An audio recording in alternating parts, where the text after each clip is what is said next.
Real medical breakthrough in our city that involves three simple elements combined with a doctor's desire to save lives. Eyewitness News reporter Deborah Wrigley takes a closer look at how freezing the body is taking on a new life in the world of medicine.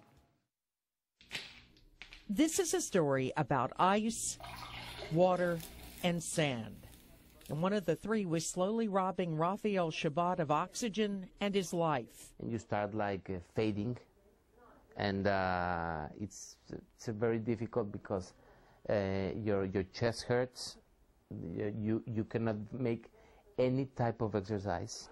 Chabot was diagnosed with a rare disease called pulmonary alveolar proteinosis, in which protein buildup creates sand-like granules coating the lungs, taking him from an active 46-year-old to a man who could barely walk. I had to sleep with oxygen, work with oxygen, and have a portable oxygen to go all around. Fluid was removed from his lungs last year, but the condition returned, so he called on Houston specialist Dr. Joseph Verone.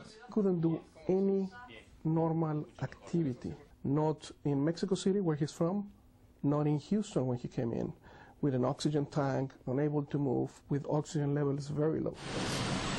In March, Chabot was admitted to University General Hospital in the medical center. The treatment to clean the lungs with water, known as lavage, essentially drowning a patient.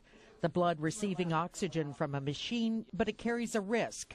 Strokes, clots, he could lose his legs, he could bleed into his brain, because it's not an easy therapy. So we have to come up with an idea that would allow us to drop his oxygenation without getting him to have brain suffering.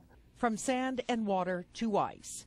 Dr. Verone is an expert on hypothermia, chilling the body while it heals from trauma, usually done with full body cooling blankets. But this time, he tried something different. Our session has been on for 5 minutes. As Chabot was under anesthesia, his head rested on bags of ice that cooled only his brain, so it needed less oxygen, lessening the chance of a stroke or clot.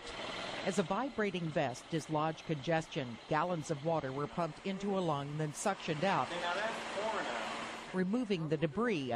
A few hours later, Chabot was awake. The process repeated on the other lung the next day, and then... So he was already discharged to the Galleria. He was discharged to the Galleria. Yeah, his instructions were to go and contribute to the Houston economy. The big contribution to medical science, what Dr. Verone calls selective brain hypothermia. Now a cooling collar's been created that can be used for stroke victims before they get to a hospital. It could lessen brain damage. You know, using devices like the one that we use, it's so simple. It's pretty much brainless. Water, ice, and a doctor's skill has Rafael Chabot back to a full life, and he'll never take that for granted. Gave me my breath back, and he gave me my lungs back. Deborah Wrigley, 13 Eyewitness News.